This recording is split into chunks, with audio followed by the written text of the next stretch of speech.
You don't deserve a dime. Daniel said it like checking the weather, and our son, Miles, stood in the doorway clutching his backpack. I didn't shout. I watched his mouth form deserve, the way men weaponize fairness when they think you won't count. My name is Claire Hart.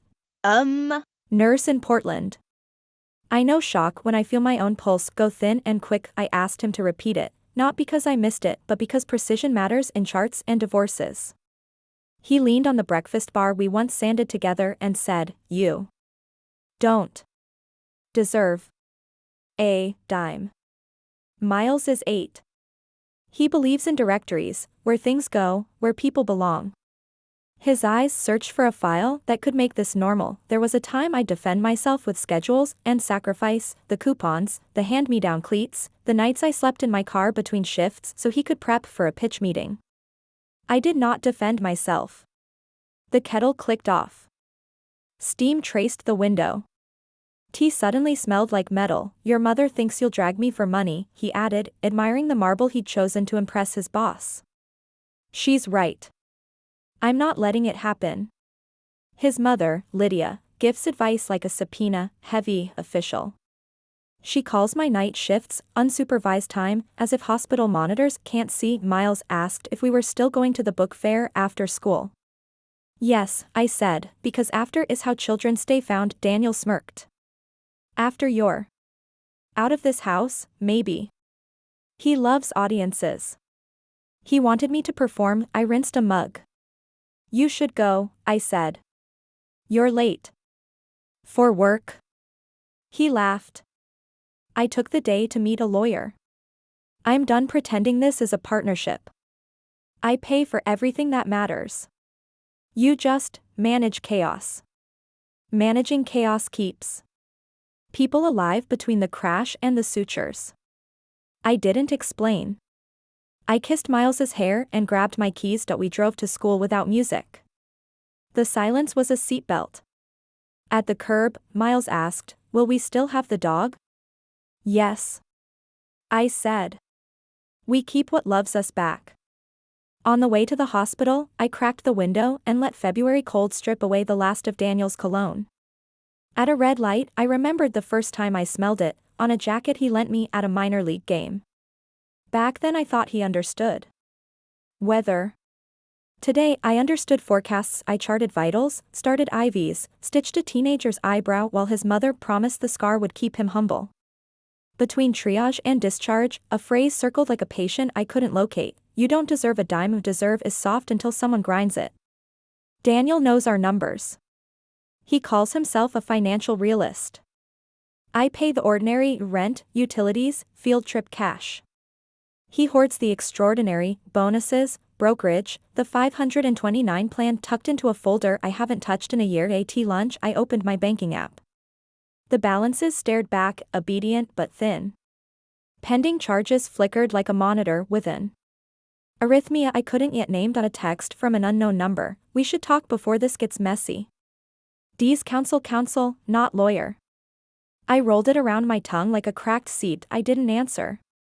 Silence is triage. Treat what's bleeding first. Miles was at school. My shift ended at 7. The book fair started at 6. I asked Karina to cover my last hour so I could make it by 6:30. She nodded the way nurses do when the code is personal, firm, kind, transactional. Go, she said. Bring the dinosaur one. My kid devoured it. Fluorescence made every cover at the fair look excited. Miles chose a science kit and a paperback about explorers. Daniel didn't show. When I texted a photo of the receipt, he sent a thumbs up, as if proof of purchase were a confession. That night, after Miles slept, I stood in his doorway and listened to his breathing. The hall smelled like crayons and warm laundry. My phone buzzed on the kitchen counter. Daniel, don't lawyer up. We can be reasonable. Reasonable means obedient. I wiped the counter, the place he turned into a courtroom, and pressed my palms to the cool stone. I thought of a winter patient who whispered, "I'm fine," with glass in her hair. The monitor rolled out the truth. I am fine, I told the quiet And I don't have to deserve what I already built. I opened notes and typed a list, find a family law attorney, download bank statements, check school pickup permissions, change passwords, breathe, then I turned off the lamp. The house became a quiet instrument in my hands, tuned not to his voice but to my own, and I learned a new sound, the click of certainty. The lawyer's letter arrived 2 days later, slipped between a pizza coupon and a water bill, like betrayal in plain clothes. The return address was a firm downtown, Holland and Prescott, the kind of name that sounds like leather chairs and quiet verdicts. Inside, the letterhead was heavy, the sentences surgical. Daniel was filing for divorce. He was seeking full custody. And every asset, from the house to the retirement accounts, was his separate property. It was all laid out in legalese, so smooth it felt rehearsed. They didn't call me Claire, they called me respondent. No mention of the years I paid the mortgage when he was between opportunities. No mention of the medical insurance I covered through double shifts. Just respondent.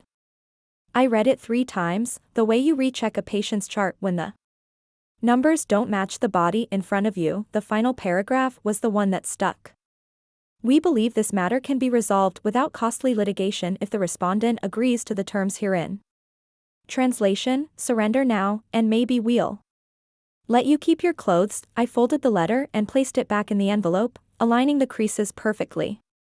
It was a small defiance, the kind that says, I'm not rushing for you. That night, I made spaghetti for Miles. He twirled his fork carefully, unaware that his father's version of custody didn't include my kitchen. Is Dad coming over? He asked. No, I said. He's busy.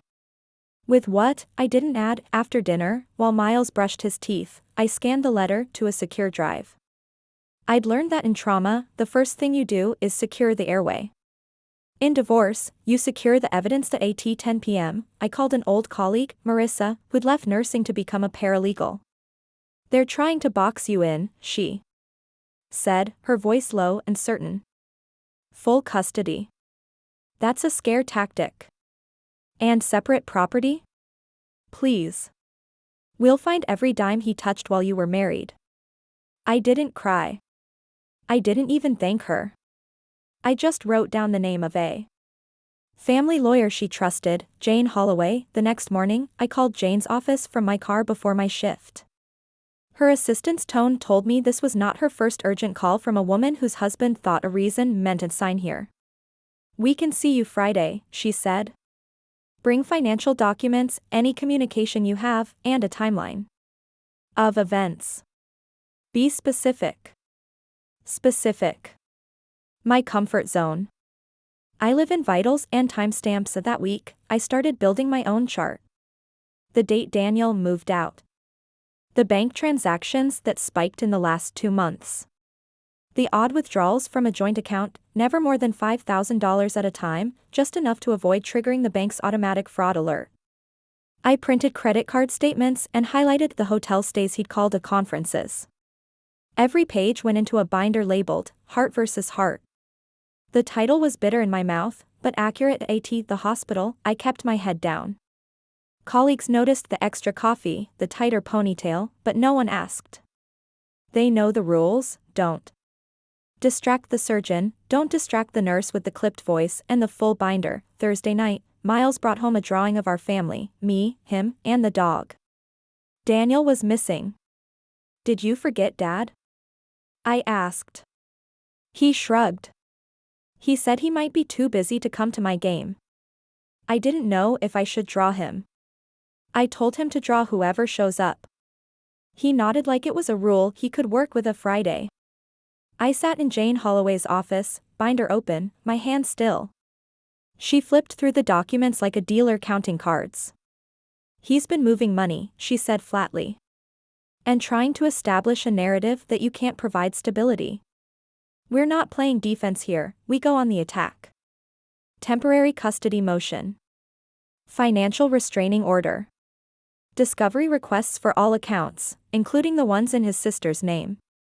I liked her instantly. Not because she promised to save me, but because she spoke in action verbs. Before I left, she asked one last question. Do you want to settle, or do you want to fight? I want to win, I said. My voice surprised me, a steady, clinical, like I was reporting a patient's blood pressure. When I got home, the streetlights were on. I unlocked the door and stepped into a house that felt like a case file. The envelope was still on the counter. I picked it up, tore it cleanly in half, and dropped it in the trash. The binder stayed on the table. I kept the evidence. I thought the first night after the lawyer's letter would be the worst. It wasn't. The worst was the quiet 2 days later, when the adrenaline wore off and the house became an echo chamber. I woke before my alarm, the gray winter light slipping in like a cautious visitor. The coffee pot gurgled, a sound that should have been comfort but instead felt like a countdown. I packed Miles's lunch, PB&J, apple slices, the granola bar he likes, and realized my hands were shaking so badly I had to set the knife down twice. Daniel's absence wasn't just physical. It was architectural. Whole corners of the house felt hollow, as if his arrogance had been holding them up. I could hear my own footsteps in the hallway. The hum of the fridge. The drip of the bathroom faucet upstairs.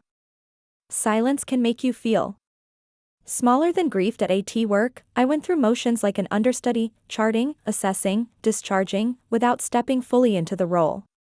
I caught myself checking my phone every hour, expecting some new move from his lawyer, some fresh attempt to box me in. Instead, there was nothing. No calls from Daniel. No emails from his counsel. Just space. It should have been a relief, but it felt like the eye of a storm, the false calm before you see the next wave coming. That night, I tried to read in bed. The words blurred. My thoughts slipped backward. Back to the day we signed for this house, Daniel shaking hands with the realtor, me holding the pen like it might break.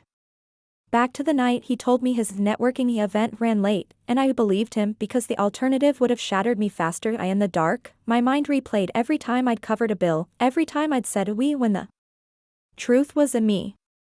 The list was longer than I wanted to admit. On the third night, I found myself at the kitchen table with a notepad. No binder, no legalese. Just me writing out the inventory of my own life, my nursing license, Miles's school progress reports, the Honda Civic in my name, a savings account with barely 4 digits, one aging Labrador, every single piece of stability Daniel underestimated I made. Tea and sat with the sound of the kettle cooling, the house settling. I didn't cry. Not because I was strong, but because I was tired. Lydia called the next morning. I didn't answer. She left a voicemail, her voice coated in false concern. We just want what's best for Miles. You know Daniel can provide more stability than you can. Let's not drag this out. Claire, stability, in her language, meant control. It meant rewriting history, so Daniel was the provider and I was the dependent. I deleted the voicemail but kept her number on my list. Her name would come up again in court, I'd make sure of it. That afternoon, Miles's teacher emailed me. He'd been quiet in class, she said, distracted during reading time. I wanted to tell her that divorce has a way of hollowing out a child's focus, that he's learning the math of loss before multiplication. Instead, I asked if I could bring cupcakes for Friday's reading hour. Sometimes stability is just showing up with sugar and pretending it's enough. That night, after Miles was asleep, I stood in the doorway to the spare bedroom, the one Daniel used as his home office. The desk was still there, drawers full of things he hadn't taken yet. I sat down and started opening them, one by one. In the bottom drawer, under a stack of old conference lanyards, was a folder labeled Hart Financial. Inside, brokerage statements, tax returns, and a handwritten list of passwords. It was dated just 6 months ago. I stared at it for a long time. He'd left his entire blueprint in my hands. I put the folder in my bag, turned off the light, and closed the door behind me. The quiet wasn't smaller anymore. It was waiting. The smell hit me first. It was faint, almost gone. His cologne, trapped in the fibers of a navy suit jacket, still hanging in the back of our closet. I froze in the doorway, my hand on the frame, and for a second I wasn't in the present at all. That scent pulled me backward to a winter gala 3 years ago. I'd worn a black dress I bought on clearance, he'd worn that suit, and Lydia had leaned in to whisper how lucky I was to catch him before his career took off. She said it like I'd snagged a prize, not a man who would one day measure my worth in bank statements. The present crept back in, cold and clear. I reached for the suit, felt the fine weave of the fabric, and thought of how many hotel rooms it had been in without me. The hanger creaked as I pulled it down. I slid my hands into the inside pockets. One held an old receipt, room service for 2 breakfasts, dated during one of his networking trips. The other pocket held a dry cleaner's tag from a shop near the downtown law firm he just hired. The jacket went into a trash bag. Not because I wanted to erase him, but because keeping it would be like leaving an open wound in my closet. Later that afternoon, I stopped at the grocery store on my way home from work. I stood in the cleaning aisle, staring at the bleach and glass cleaner, feeling the weight of that folded room service receipt in my coat pocket. I wasn't ready to throw it away. Evidence belongs in a file, not a trash can. When I got home, Miles was sitting cross-legged on the living room floor, building a Lego ship. "Where's Dad?" he asked without looking up. "Not here," I said, keeping my voice even. "Is he coming back?" "Not in the way you mean," I told him. He nodded like a child who knows more than he says. That night, after he went to bed, I pulled the Hart Financial folder from my bag and spread its contents across the kitchen table. There it was, the brokerage account statements I hadn't seen in years, the tax returns I'd signed without reading, the list of passwords. That was practically an engraved invitation. Point 1 brokerage account showed a wire transfer to something called Hart Advisory LLC. I'd never heard of it. I opened my laptop and started searching. The LLC was registered last year, with Daniel as the sole managing member. The mailing address?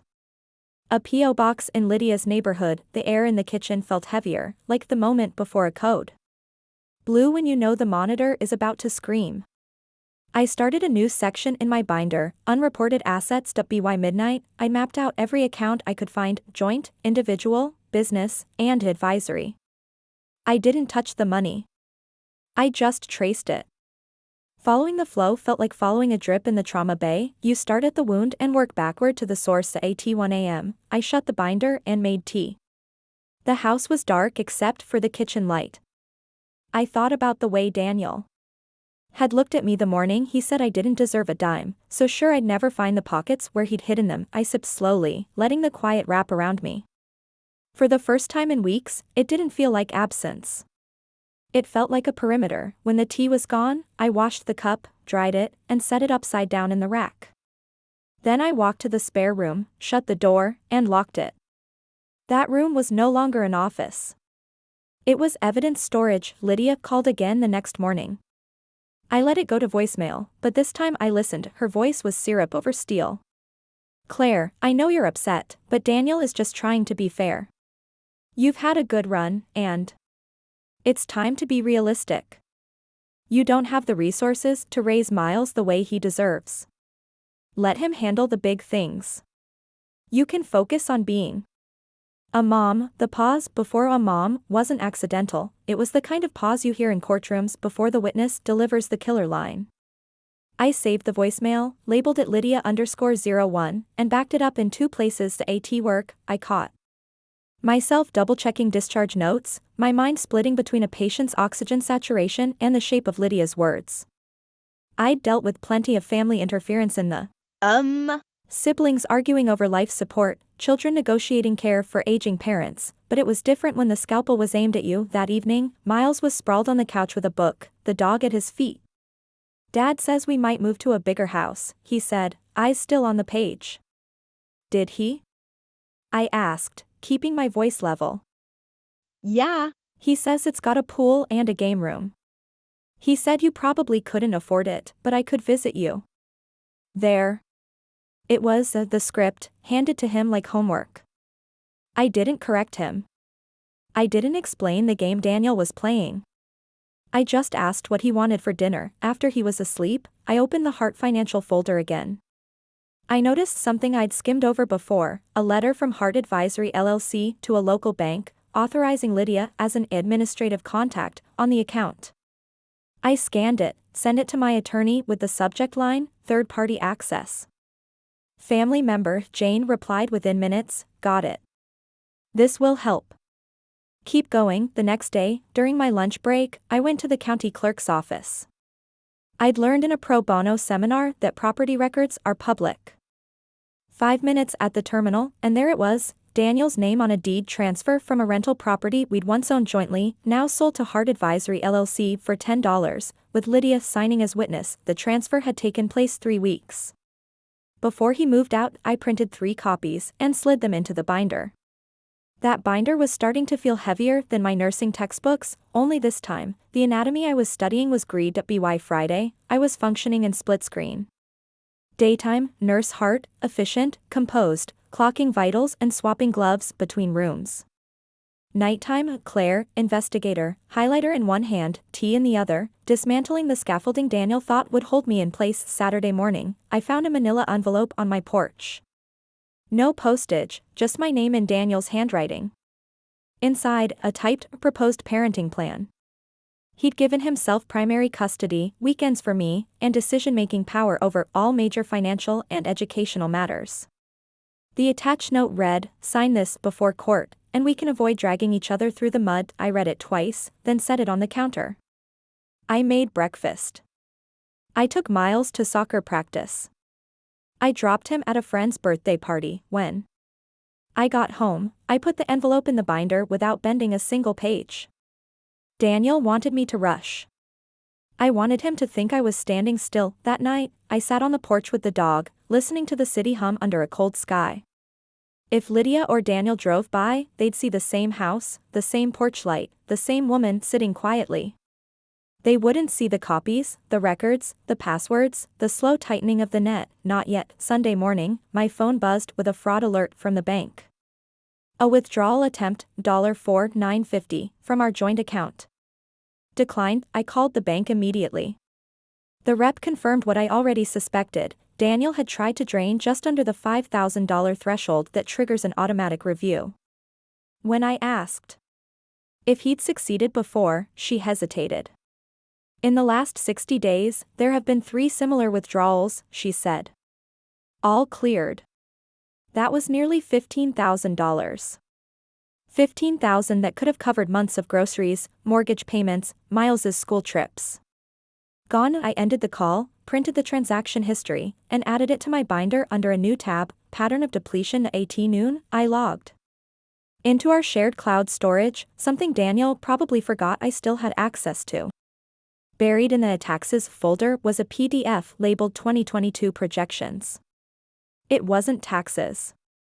It was a spreadsheet mapping out asset realignment over the next 12 months, transfers, withdrawals, and liquidations, most of them routed through Hart Advisory LLC. Each line item had a code next to it, P1 for priority, Q3 for third quarter execution, LD for Lydia's approval.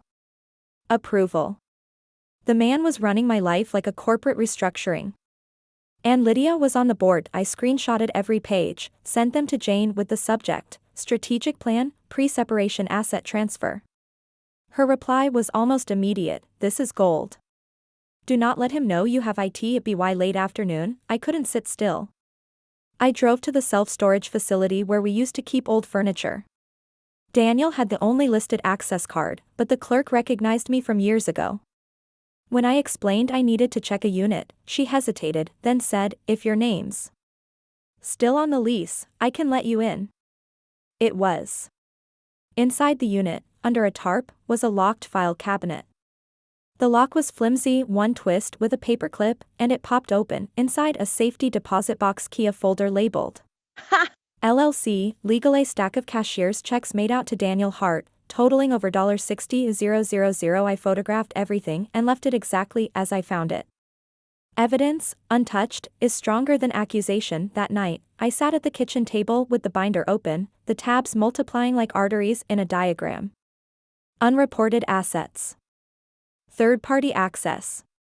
Pattern of depletion. The story was writing itself in numbers and signatures. I thought about Daniel telling me I didn't deserve a dime. I thought about Lydia's pause before a mom. And I realized this wasn't about divorce. It was about erasure. They wanted to erase me from the history of my own marriage, my own child's stability, my own worth, but I am a nurse. I know how to read vitals.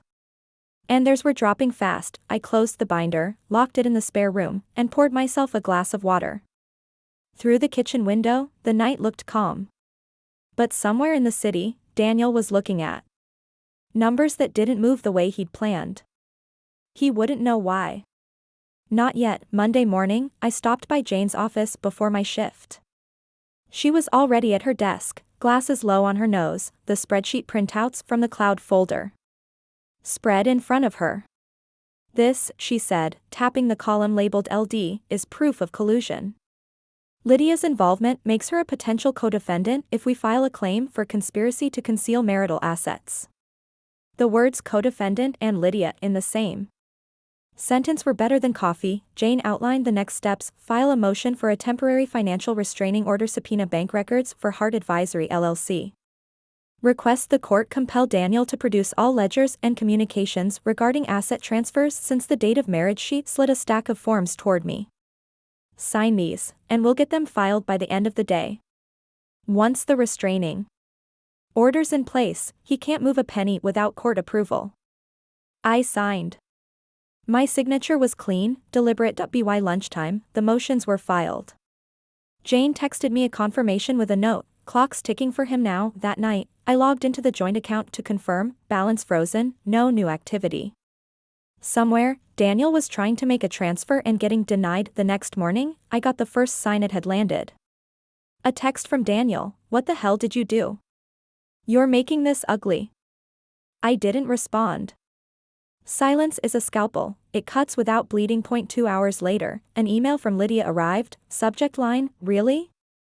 She wrote about family dignity and avoiding embarrassment, but the undercurrent was clear. My move had disrupted their plan. I forwarded it to Jane, who replied, "Keep every word. This is intimidation by a third party." After my shift, I picked up Miles from school.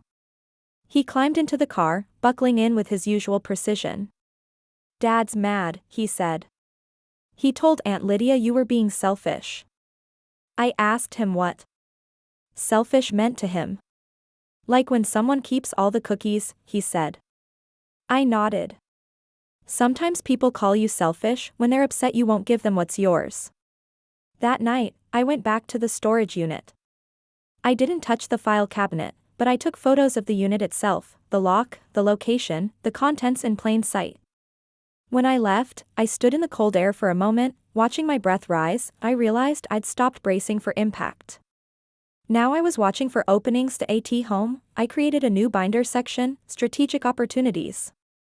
First entry, use Lydia's direct involvement to push for sanctions. Second entry, use the safety deposit box key to subpoena its contents before Daniel empties it. I thought about how, just weeks ago, the silence in this house felt like abandonment. Now it felt like insulation, thick walls keeping my work contained until it was ready to be seen. When I went to bed, I slept without waking once. The storm wasn't over, but I had the map now. Tuesday afternoon, while I was prepping an elderly patient for discharge, my phone buzzed with a notification from the school. An update to the authorized pickup list. I frowned. I hadn't requested any changes. During my break, I opened the message: "Your child's authorized contacts have been updated by Lydia Hart." Lydia wasn't on that list. She never had been. She'd tried to insert herself into Miles's access before, but now she'd done it through the school system, using credentials she shouldn't have had. I called the school immediately. The receptionist put me on hold, then transferred me to the principal. "I thought you'd approved it," he said. "Lydia logged in through the parent portal this morning." "I didn't approve it," I told him. My voice was steady, but inside I was cold steel. "And I need her name removed immediately." He hesitated, probably weighing politics against protocol. I made it easy. "If her name stays, you'll be hearing from my attorney before the end of the day." By the time my break ended, Lydia's name was gone from the list, and the school had flagged her access as unauthorized. That night, I wrote down the exact time of the portal change, the school's response, and the principal's statements. I printed the portal log for my binder under unauthorized custody interference. That Jane's reply to my email came fast: "This is big. If she tries it again, we can file an emergency motion." Judges don't take kindly to third parties messing with school records. I could almost see Lydia's face when she realized the door had slammed shut. Later, while Miles worked on his spelling homework, I sat at the kitchen counter flipping through the Hart Financial folder again. In the back, hidden behind outdated tax forms, I found a single sheet of paper, handwritten, messy, like he'd been jotting notes during a call to IT. Read, move 401k to private account, LLC wire before filing a Miles custody equals leverage. That last line sat in my chest like a blade. Leverage. Not love. Not family. A tool. I slid the note into a plastic sleeve and placed it at the front of the binder. This wasn't just about money anymore. It was about proving, on paper, that Daniel viewed our child as a bargaining chip. That night, as I was locking the spare room, Miles padded down the hallway in his socks. Mom? Yeah. Why does Dad want me at his house more? I crouched so we were eye level. Because he thinks it will help him get something he wants. But that doesn't mean it's what's best for you. He studied my face for a long moment, like he was trying to read a chart he didn't fully understand. Okay, he said finally, and went back to bed. When the house was quiet again, I stood in the kitchen with a cup of tea, looking out at the dark street. I thought about how easy it would be to react, to fire off a message, to confront Lydia, to let them know I'd caught them. But the truth is, catching them wasn't the point. Cornering them was, and every page in that binder was one more wall. Closing by Wednesday morning, something inside me had shifted. The tears I'd been holding back for weeks simply weren't there. It wasn't that I felt stronger.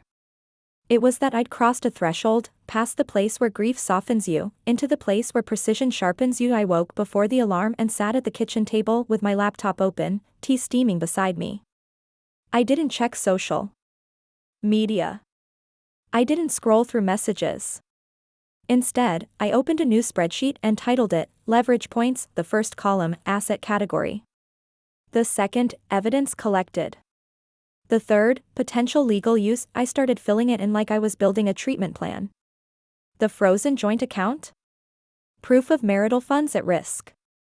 Hart Advisory LLC? Proof of concealment and third-party interference. School portal change? Proof of unauthorized custody manipulation. By the time Miles wandered in for breakfast, I'd already outlined 10 separate points that could pin Daniel and Lydia to the wall without me raising my voice once at the hospital. I moved through my shift with a quiet, unshakable focus.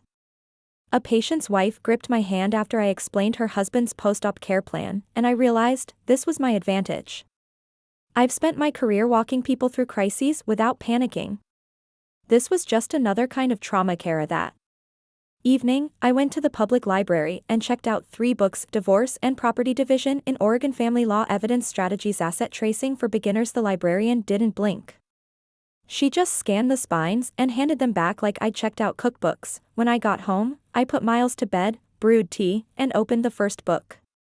Half an hour in, I found something that made my chest tighten, a section on constructive fraud, where one spouse intentionally hides assets during a marriage to deprive the other. It listed the exact remedies Jane had mentioned in passing: asset freezes, sanctions, and, in some cases, awarding the concealed property entirely to the non-offending spouse. I closed the book and sat there, feeling the weight of the knowledge settle in. Daniel hadn't just underestimated me.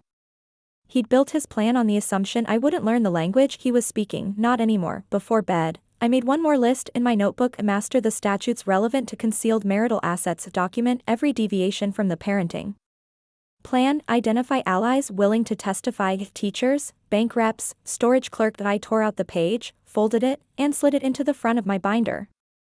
It wasn't just a to-do list. It was the first chapter of my counterattack. I turned off the light. The house felt different. Not warmer, exactly. But it no longer felt like a place I was defending. It felt like the ground from which I'd launched. Thursday morning, I walked into the pro bono legal clinic like I belonged there.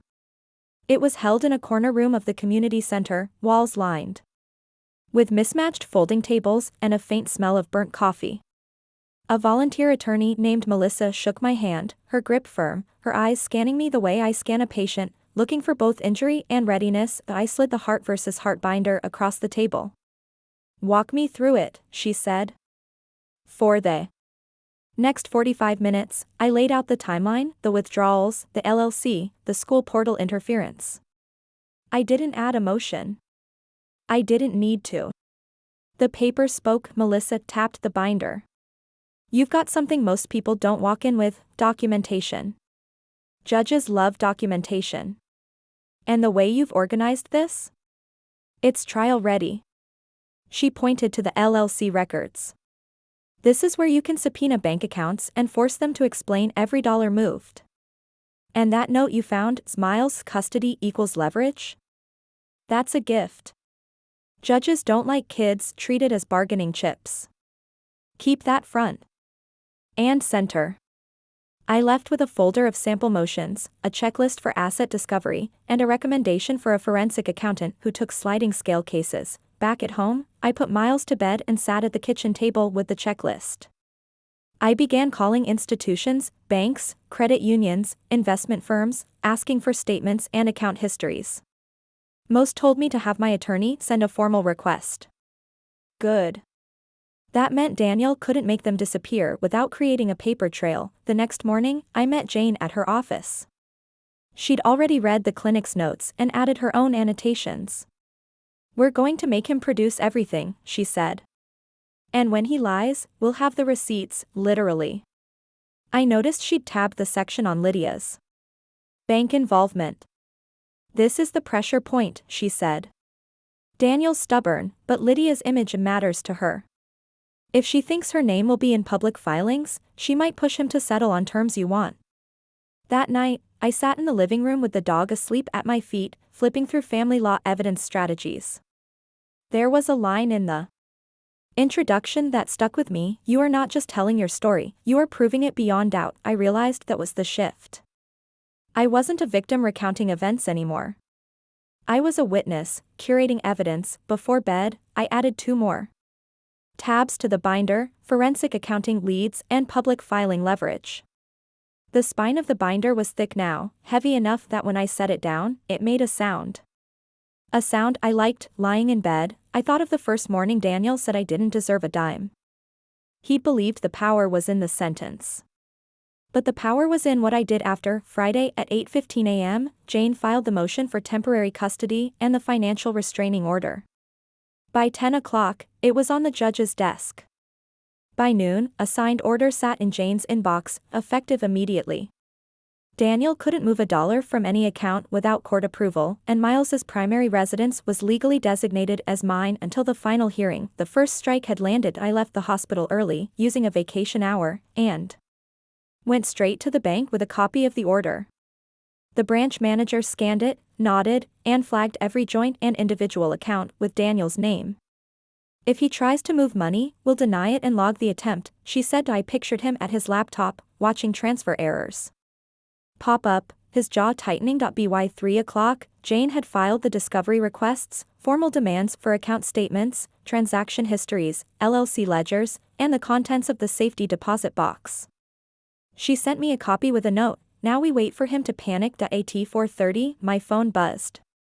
A voicemail from Daniel, his voice tighter than I'd ever heard it. This is insane, Claire. You're overreacting. We could have worked this out without dragging it into court. Call me. I didn't. Instead, I printed the voicemail transcript, slid it into the binder under response to legal action, and poured myself coffee. That evening, while Miles was at a sleepover, I sat at the dining table and made a timeline on poster paper, a visual map of every move Daniel had made since the first withdrawal.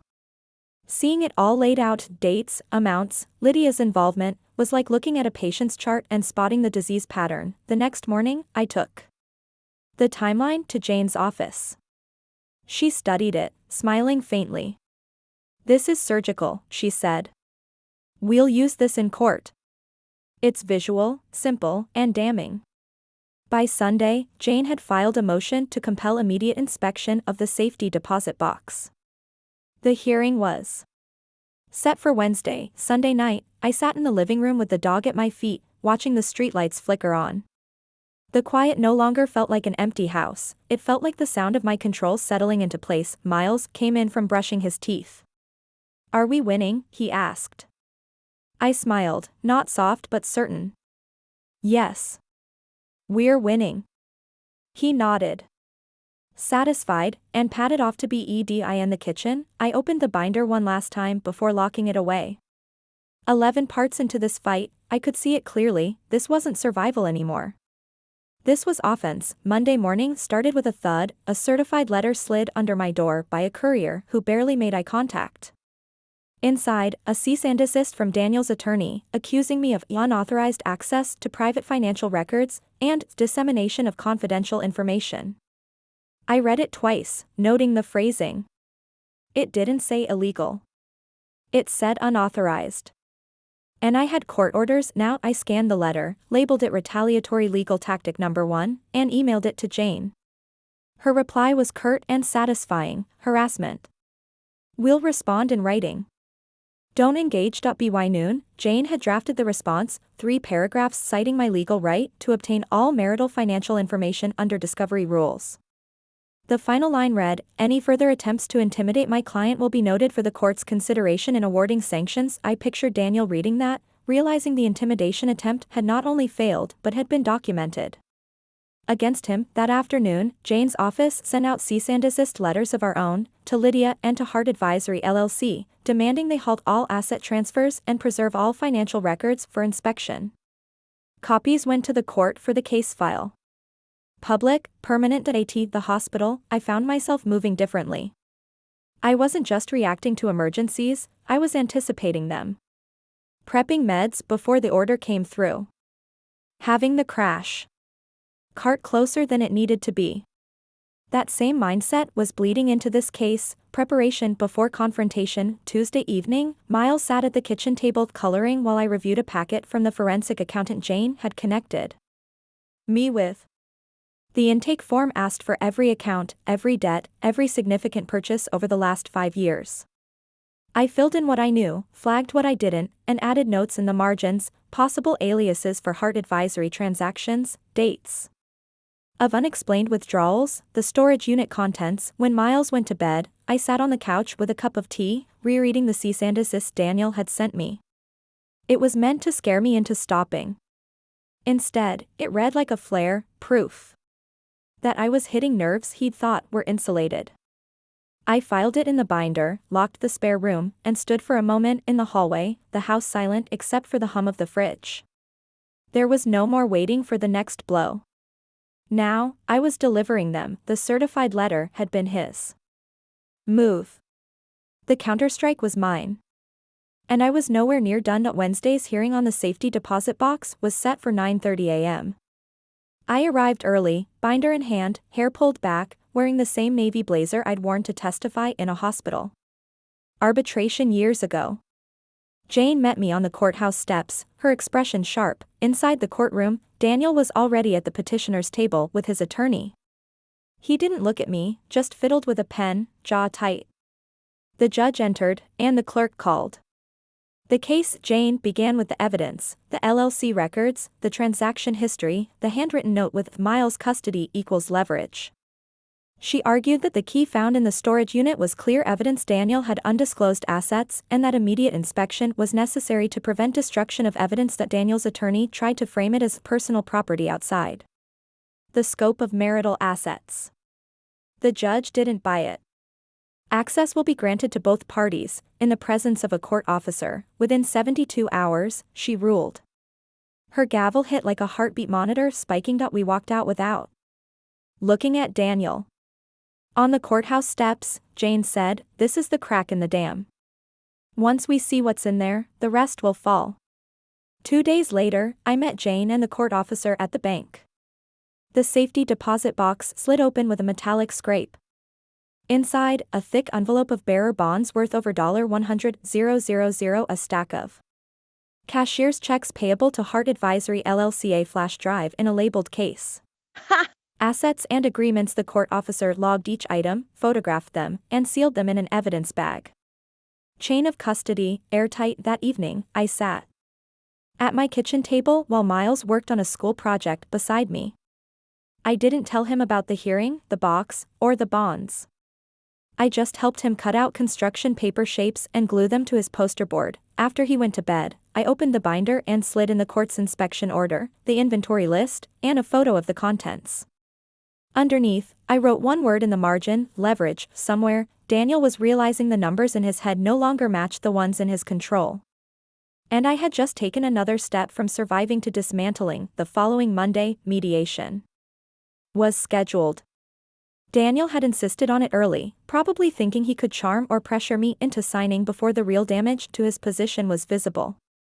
I arrived in a charcoal suit, hair smooth, makeup understated, binder tucked under my arm like an accessory. The mediator's office was neutral by design, soft lighting, beige walls, a table that looked like it had been polished within an inch of its life. Daniel was already there, leaning back in his chair, arms crossed. Lydia sat beside him, though she wasn't supposed to be in the room. Her presence told me everything. This wasn't about resolution. It was about intimidation. The mediator opened with pleasantries. I didn't respond.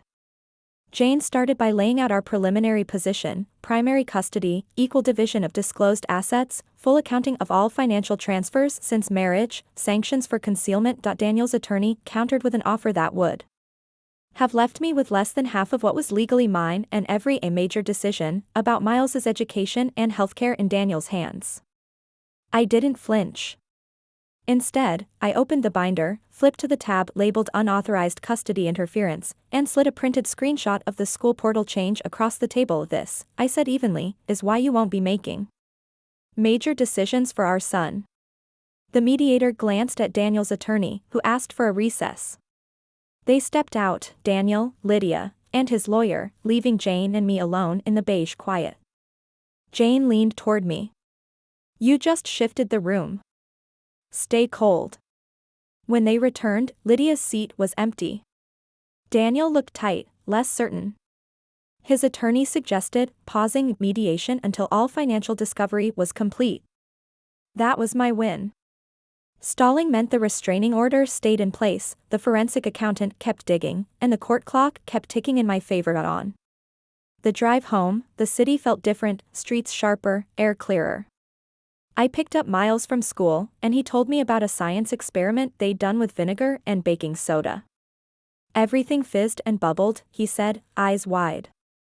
I thought about Daniel's composure in that room, fizzing under the surface. That night, I filed the mediation notes into the binder under exposure events. Some truths don't need to be shouted, they just need to be placed in the light where everyone can see. 2 days after mediation, the principal from Miles's school called. He sounded uneasy. Mrs. Hart, I thought you should know, Daniel came in this morning asking for copies of Miles's academic and medical files.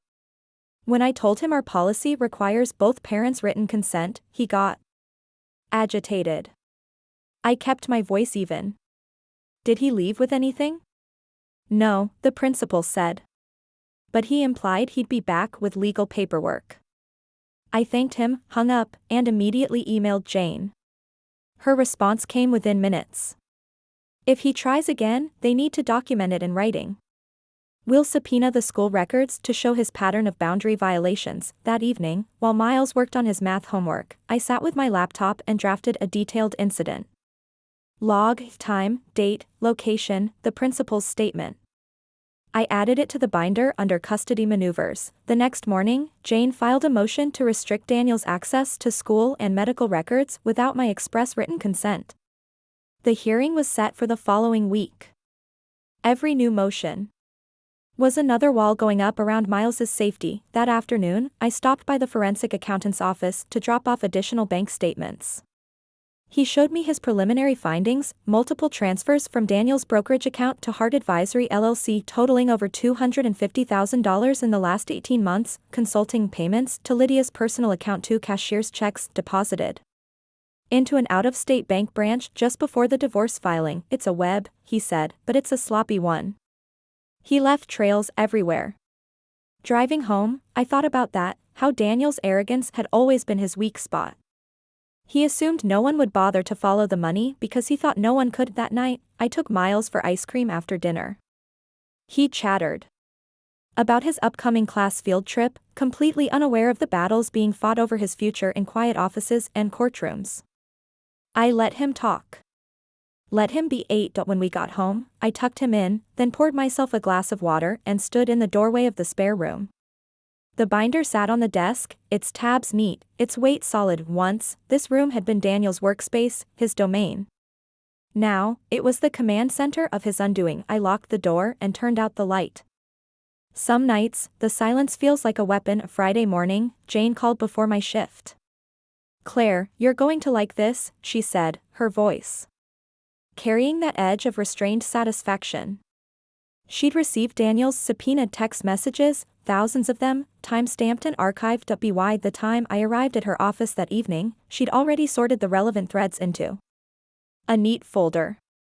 The first one I read was between Daniel and Lydia, dated 3 weeks before he moved out. Daniel, "If I pull the money now, she'll never see it." Lydia, "Good. She doesn't deserve it. Miles will be better off here anyway." The next thread was between Daniel and someone saved in his phone as RK, LLC. "Daniel, once the account's in your name, she can't touch it." RK, "What about the kid?" Daniel, "Custody's leverage. She'll fold if she thinks she'll lose him." I sat there, reading line after line, the words flat on paper but sharp enough to draw blood. Jane slid a copy across the desk. "We'll introduce these at the custody hearing. The judge will see exactly what his intent was." Saturday, Jane filed them as exhibits under evidence of bad faith and custody manipulation. I added my own printed copy to the binder, behind the tab for exposure events. That night, Daniel texted me, "You really want to drag our son through this?" I didn't answer. The only place his words would live now was on the court record. Sunday, while Miles was at a friend's house, I took the dog for a long walk. The air was crisp, the streets quiet, and for the first time in months, I realized I wasn't bracing anymore. Each motion filed, each piece of evidence logged, was shifting the balance. Daniel had been playing a short game, fast withdrawals, quick intimidation. I was building something slower, heavier, impossible to move. Once it was in place that evening, I printed one last copy of the text messages and placed them at the very front of the binder, above the timeline. When the judge saw those words, there'd be no mistaking what they meant. This wasn't about shared parenting. This was about control. And that control was slipping. The custody hearing was set for a Wednesday morning. I arrived early with Jane, the binder in her hands this time. She said it belonged in front of her when she questioned witnesses. Daniel sat across the aisle in a gray suit, eyes fixed forward. No smile. No smirk. Just a clenched jaw. The judge began with preliminary matters, then called the first witness, the principal from Miles's school. He testified, under oath, that Lydia had attempted to add herself to the authorized pickup list without my consent, and that Daniel had later tried to access Miles's academic and medical records without following policy. Jane introduced the printed portal logs. Daniel's attorney objected, but the judge overruled, relevant to custodial decision-making. Next, Jane handed up the text messages. She had the principal read the line where Daniel called custody a leverage. The silence in the courtroom was heavy enough to hear the shuffling of papers at the back row. When Daniel took the stand, his attorney tried to rehabilitate him, talk about his involvement in Miles's life, his financial contributions. Jane stood. "Mr. Hart, in your text to your business associate, you wrote, custody's leverage. She'll fold if she thinks she'll lose him. Can you explain what you meant by that?" Daniel shifted in his chair. "It was just venting. Frustration." Jane didn't blink. "Frustration about what?" He hesitated. "The situation." "By a situation, do you mean your wife's legal right to marital assets?" The judge watched him closely. Daniel didn't answer. By the end of the hearing, the judge announced an interim ruling. I would retain primary custody, and Daniel's visitation would be supervised until final judgment. She also noted serious concerns about his use of custody discussions as a bargaining tool. Outside the courthouse, Jane smiled for the first time in weeks. "That was the turning point," she said. "Custody leverage as a concept is now Poison for him in this court. That evening, I picked up Miles from my sister's place. He chattered about the new Lego set he'd been working on, completely unaware that in a courtroom downtown, the balance of his future had shifted to AT home. I slid the judge's interim order into the binder. It was the first piece of paper in the Justice Land section. The section I'd been waiting to open. 2 days after the custody hearing, the forensic accountant's full report landed in Jane's inbox. She called me immediately. "Claire, it's worse for him than we thought.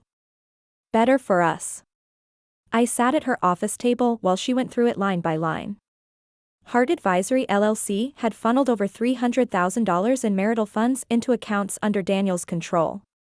From there, $75,000 went directly to Lydia over the past year, labeled as consulting fees. There was no contract, no evidence she'd done a single hour of work. The report included bank screenshots showing cashier's checks deposited into that out-of-state account, plus emails from Daniel authorizing transfers within days of our separation. The timeline made it undeniable. These weren't business transactions, they were deliberate moves to strip the marital estate before divorce proceedings began. Jane leaned back. "We're filing for sanctions, a motion to award you the concealed assets in full, and a request for attorney's fees." He's going to choke when he sees the numbers. That afternoon, I drove to the courthouse to watch the filings get stamped. The clerk slid the documents into the stack, each page now bearing the seal of the court, a seal Daniel couldn't undo. By evening, Daniel called. I let it go to voicemail. "You're destroying me, Claire. We could have done this quietly." Quietly meant invisibly. Quietly meant he walked away clean while I pieced together scraps. That night, I spread the accountant's report across my kitchen table. Every page was a door into the life Daniel thought I'd never open: offshore accounts, transfers to Lydia, shell payments to consultants. I slipped the report into the Justice Land section of the binder, right after the custody order. For the first time, the section was thicker than any other. Later, as Miles sat on the floor building a Lego tower, he looked up and asked, "Are you almost done with your work?" "Almost," I said. "Just a little more to finish." "What?" I didn't tell him was that by the time I was done, his father wouldn't just lose the leverage, he'd lose the very ground he thought he stood on. The sanctions hearing was set for a Thursday afternoon. The courtroom felt smaller this time, tighter, heavier. Jane had the binder open in front of her, the forensic accountant seated at our table as an expert witness. Daniel walked in looking thinner, his suit hanging looser at the shoulders. Lydia wasn't with him. The accountant took the stand and walked the judge through every concealed transfer, dates, amounts, account numbers. When Jane asked about the $75,000 in consulting fees to Lydia, he said plainly, "There is no evidence of any legitimate service rendered. This payment structure is consistent with an attempt to shelter marital assets." Daniel's attorney tried to paint it as family help, but the accountant didn't waver. These payments reduced the marital estate and were undisclosed at the time of filing. That is a breach of fiduciary duty between spouses. Next, Jane introduced the text messages where Daniel bragged to RK, LLC, about moving funds before I could touch them. The judge read them slowly, aloud, like she wanted every word on the record to be unmistakable. When it was over, she ruled from the bench all concealed funds, including those in Hart Advisory LLC, awarded to me in full. $25,000 in sanctions against Daniel for bad faith conduct, attorney's fees to be paid by him directly. The gavel hit, and I felt the air shift. It wasn't triumph exactly. It was weight lifting from one side of the scale and slamming down on the other. Daniel didn't look at me as we left. His attorney gathered the papers in tight, angry stacks. That night, I sat at my kitchen table with the court order in front of me. I slid it into the Justice Land section of the binder, the paper still warm from the copier. Miles was already in bed, the dog asleep at my feet, the house silent except for the hum of the refrigerator. For the first time, I allowed myself to believe that the end was in sight. One more hearing. One final order.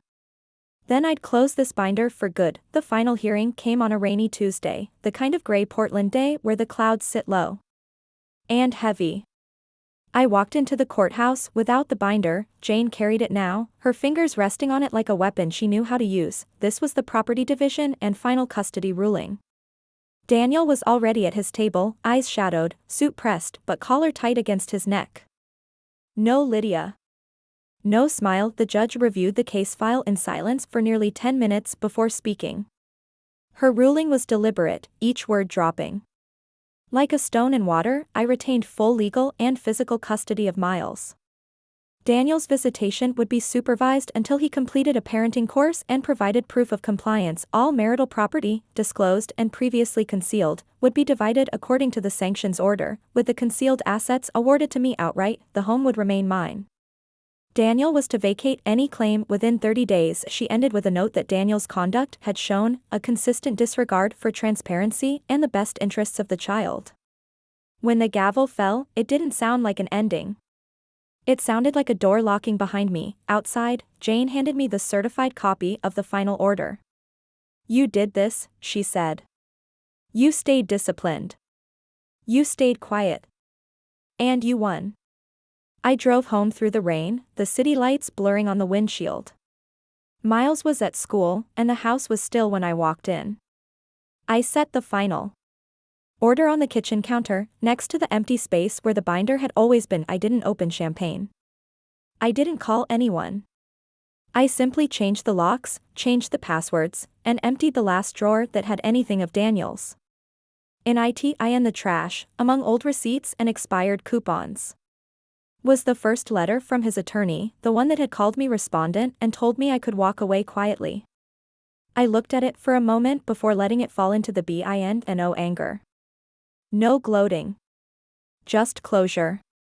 The kind that doesn't leave scars, only clean edges. When this began, I thought survival meant holding on to whatever pieces Daniel left me. I was wrong. Survival was never the goal. Control was. The day he told me I didn't deserve a dime, I believed, for a moment, that maybe I didn't. That maybe years of split shifts, late-night charting, and holding the house together on fumes didn't count in a language written by men like him. But paper has a memory. And I learned how to speak its dialect. I didn't win by being louder. I didn't win by explaining myself until I was hoarse. I won by documenting. By knowing that silence in the right hands can be a blade sharper than any insult. Every transfer, every altered school record, every text about leverage went into that binder until the weight of it became undeniable. In the end, Daniel lost more than assets. He lost the power to decide who I was. He lost the version of me that bent to keep the peace, the version that thought fairness was a given if you worked hard enough. Miles will never know the full architecture of this war, and that's how it should be.